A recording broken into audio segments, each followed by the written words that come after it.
दोस्तों, धार्मिक कथाओं चैनल पर आपका हार्दिक स्वागत है।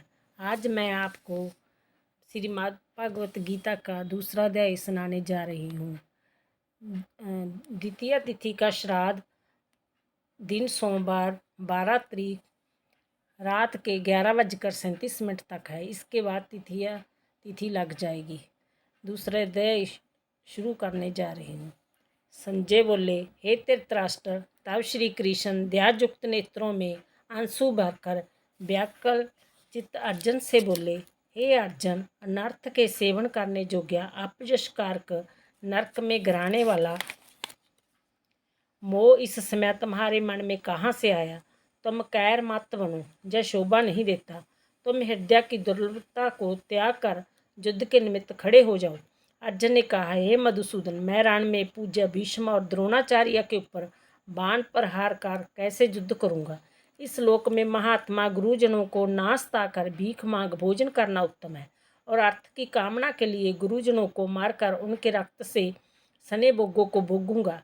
हम नहीं जानते कि युद्ध कौन जीतेगा। यदि हम जीत भी लेंगे तो भी इनको मारकर हम जीवित रहना नहीं चाहते। वही धृतराष्ट्र के पुत्र हमारे सामने प्रस्तुत है। दीनता से मेरी स्वभाव वृत्ति नष्ट हो गई है और धर्म के विषय में मेरा चित्त मोहित हो गया है। मैं आपसे पूछता हूँ, जिससे निश्चय करके मेरा भला हो, वह मुझको समझा कर कहिए, क्योंकि मैं आपका शिष्य हूँ, आपकी शरण में हूँ। अंत मुझे ज्ञान शिक्षा दीजिए। मुझे पृथ्वी का निष्कंटक राज्य मिल जाए और देवताओं का भी अधिपति मिल जाए, तो भी ऐसा कोई पा नहीं दिखता जो कि मेरी इंद्रियों के दिखाने वाले शौक को दूर करे। हे गोविंद, मैं युद्ध नहीं करूँगा। जय कहकर अर्जुन चुप हो गए। संजय बोले, हे राजन। दोनों सेनाओं के बीच में खिन्न होकर बैठे अर्जुन से भगवान श्री कृष्ण ने जय वचन कहे। हे अर्जुन, जिसके लिए शोक करना चाहिए तू उसके लिए शोक करता है, और पंडितों के से वचन तो कहता है, परंतु पंडित लोग ना मरो का सोच करते हैं ना जीवितों का। जय बात संभव है कि मैं पहले ना था, तुम भी ना थे, और जय राजा भी ना थे, और इसके बाद भी ना रहेंगे। जैसे देहधारियों की इस देह का लड़कपन, जवानी, बुढ़ापा जय अवस्था होती है, तैसे ही मृत्यु के बाद दूसरी देह की भी होती है। इसलिए पंडित लोग को मोक्ष को प्राप्त नहीं होते। इंद्रियों का शब्द आदि विषयों से संयोग जाड़ा गर्मी आदि सुख दुख को देने वाला है। आने जाने वाले और नाशवान जानकर इन्हें सहन कर। हे नर श्रेष्ठ, सुख दुख को समान मानने वाले जिन वीर पुरुषों को जय ब्रह्मा पदार्थ क्लेश नहीं देते, वह मोक्ष पाने के अधिकारी हैं। अस्त का तो अस्तव नहीं है और सत्य का अभाव नहीं है। इस प्रकार दोनों को ही तत्वज्ञानी पुरुषों ने देखा है।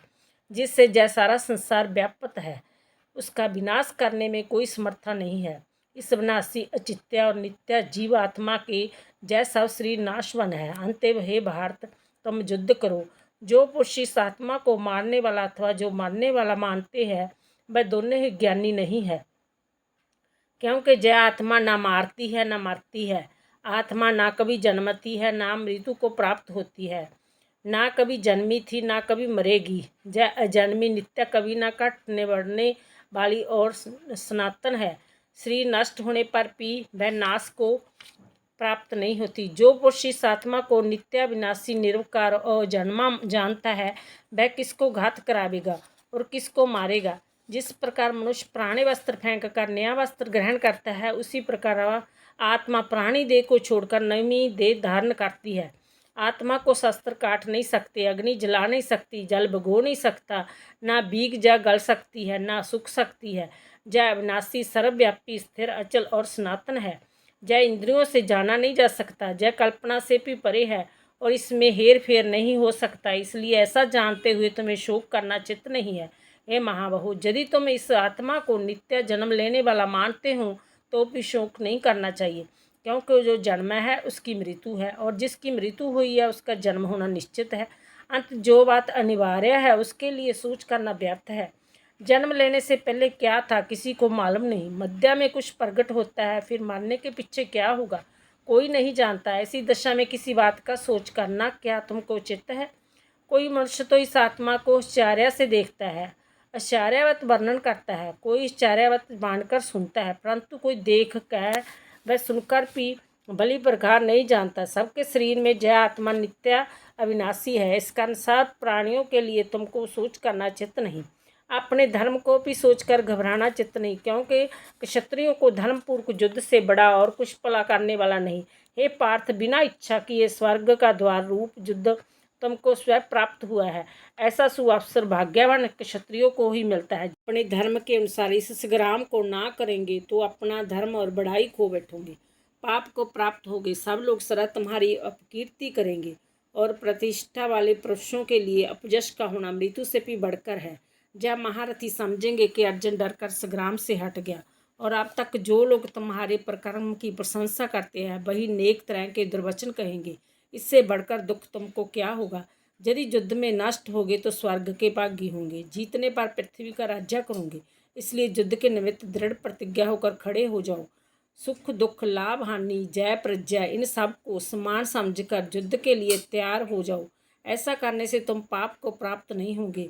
पार्थ, जय ज्ञानोपदेश ज्ञान योग के विषय में तो तुमसे कहा गया। अब निष्काम कर्म योग के विषय में सुनो। जिस ज्ञान को पाकर कर्म बंधन से तेरी मुक्ति होगी। कर्म योग मार्ग के एक बार आरंभ किए बिना कर्म का नाश नहीं होता, और विघ्न पड़ने पर भी शुभ फल तथा इस कर्म का केवल आरंभ ही संसार के भय से छिड़ाकर पूर्ण ब्रह्म प्राप्त कराता है। निश्चय करने वाली बुद्धि इस निष्काम कर्म में एक ही कामना वाले पुरुषों की बुद्धि एकाग्र नहीं रहती, उसकी शाखा प्रशाखाएँ होती है। ऐसी दशा में मनुष्य संदेह में रह जाता है। स्वर्ग सुख को ही जो उत्तम प्रसाद समझते हैं, उनका कामनाओं से चित्त व्याकुल होने के कारण निश्चात्मिक बुद्धि से मोक्ष साधना उत्पन्न नहीं होती।